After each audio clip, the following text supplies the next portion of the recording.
My name is Laure. I'm one of the consultant anaesthetists in the Trust here. And today I will share our experience of using trigger lists to give us a frame to enhance critical incident reporting. A bit of background. When we looked at it, in 2012 there were about 400 incidents reported in ATEX, stands for Anaesthetic Theatre Intensive Care Services per year. And that's roughly 1 or 2 incidents a day. Most of them were reported by nursing staff.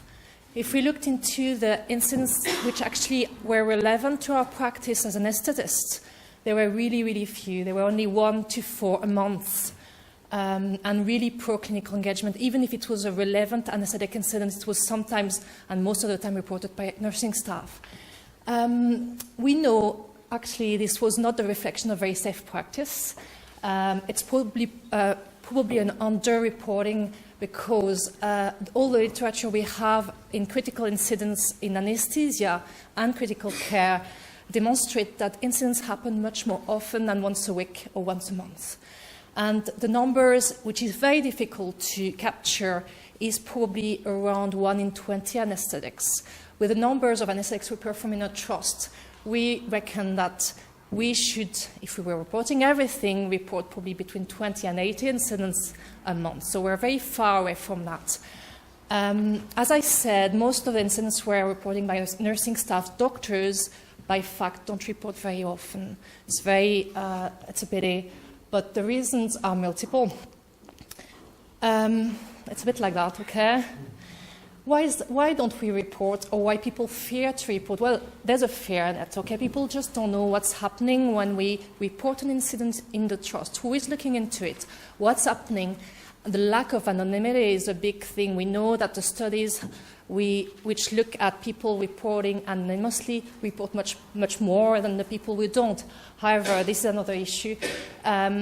What's the two main reasons that doctors and maybe other staff wouldn't report is the lack of feedback.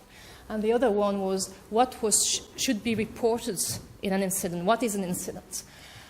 Our colleagues, OBS and Gynae, obstetrician and gynecologists, their college has published a recommendation a few years ago in 2009, including a trigger list of incidents that should be reported in their specialty. So for obstetric and gynecology, they've got a wee list of several incidents. If they happen, they should report that. And actually, it's been endorsed by our colleagues here in the Trust. And we don't have that in anesthetics. We've been looking into that. Our college hasn't published anything similar. Our association hasn't. We've looked into Europe and French. Nothing happening in France, which is similar to that. So we decided to sit as a department and look at what should be reported, what is important for us to report. But before that, we looked at definition. The Association of Great Britain of Ireland of Anaesthetists and the college has this definition. I encourage reporting, really. But it's just these definitions, each event which led to harm or could have led to harm if it had been allowed to progress. This is very clear, okay? And the Trust itself has their own definition and calls it an adverse incident. It's an event, circumstance, or departure from acceptable standard of practice that could have or did lead to unintended or unexpected harm, loss or damages to people, property, environment, or reputation of the trust. And it includes accident, clinical incidents, non-clinical, and what we really emphasize is near misses, because actually what you can act on something you know, but if you don't know, you can't act, hence the reporting. But reporting near miss is even more important because the damage hasn't been done yet. But the source and the cause of it is the same as actually an accident to happen. So by reporting the near misses, you could prevent another incident to happen. So we came down with a trigger list of bear with me, 93 incidents. Okay, it's quite a lot. And it's classified into 9 different sections. But anesthetics covers lots of systems in the body, so we have done in cardiovascular system, in respiratory system, and that's just one example for you. It's very technical, you don't need to know all that. But I just wanted to show you an example of what it is. These are rare incidents, but they could lead, as the definition said, damage to people, to their health, to their to their property, the reputation of the trust. And for example, I want to show you dental damage, okay? If you go for an anesthetics, unfortunately, one of the risks included in that you can wake up with a loss of a tooth or a damaged crown, which is very expensive, so people are upset. Now, patients are warned about that, okay? But until this list, we didn't really report them that often. We have made it like we should report that because we think it is important. There's an implication in terms of financial consequences for the patient, and the trust not necessarily cover that. Well, since we have actually starting to report that more efficiently, we actually realized that we were knocking teeth much more often than we should, twice more the recommended national guidance. So we have been able to look into that and to give advice to anesthetists and look at the equipment that we're using, etc., etc. Another one, for example, was an anticipated requirement for ventilation. So if our patients were not supposed to go to ICU after a planned operation, but then they have to go, then we need to look into the case and what was the process. Did we miss something in the pre-assessment for their health? Or did we did something that a drug didn't do well to them during the anesthetics, etc., etc. So all these that maybe we would have not reported in the past have been encouraged to be reporting. Now, I'm not saying that we report all of them yet, but it's a working process. So the outcome here, I just wanted to show you, it's a bit difficult to see with the lights, but these are the incidents reported in ethics, okay, over the last 3 years. So you can see we started the trigger list in October 13. So before that, we had anesthetic incidents 1 to 4 months, as I said earlier on.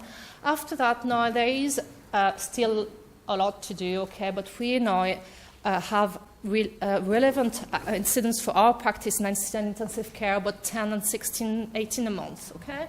So this is maybe not statistically significant. I'm not doing any statistic, but I've got number, and we have number here that we were dealing with 58 in 2012, 148 and 135 the following 2 years after the implementation of this trigger list. So there is a lot more to do, and it may not be used as much as it should be, but it has made a difference. And what do we do with this number? That's the question. Okay, we've got more incidents, so what do we do? Well, we have been able to do lots of service improvement. We have created forms to book patients for having a central line. They were delayed because they didn't have the right test being done. So we looked our department together and we said, well, what do we want as an anesthetic? Because this one wanted this and this one wanted that, and the patient arrived, and that was a third anesthetist wanted another test. So we had gathered, say, okay, we want that, created the form, informed the trainee, we were booking the form, and since then there were no delay as far as been reported about that. The patient safety, obviously, it's at the center of this project, and the trigger list is only one part, a tiny part of all the process of reporting incidents and patient safety, but has given us definitely data for it. Service improvement project. And now clinical engagement, still a lot of work to do, but the list is being used as well by the nursing staff. We're actually using it very well, even better. So we have definitely improved our numbers with that. Now the feedback, we have included the sharing of these incidents in our monthly mortality and morbidity meeting. If you have a look to the poster, I just saw this morning a lovely poster about the lady who has reviewed the MMM meetings over the last year, and I don't know if she's in the room, but I would be delighted to speak to her. And have specialty trigger list is one of the ideas that Dr. John Simpson had started before he left. For that. What I'm saying here is this is not specific to anesthetics. It's totally being able to be reproducible in other specialties. Could be cardiology, could be A&E, could be physio, OT. In your department, if there's something that you think should be reported, having a list just help enhancing reporting, and then the follow-up can go on. I thank you very much for this.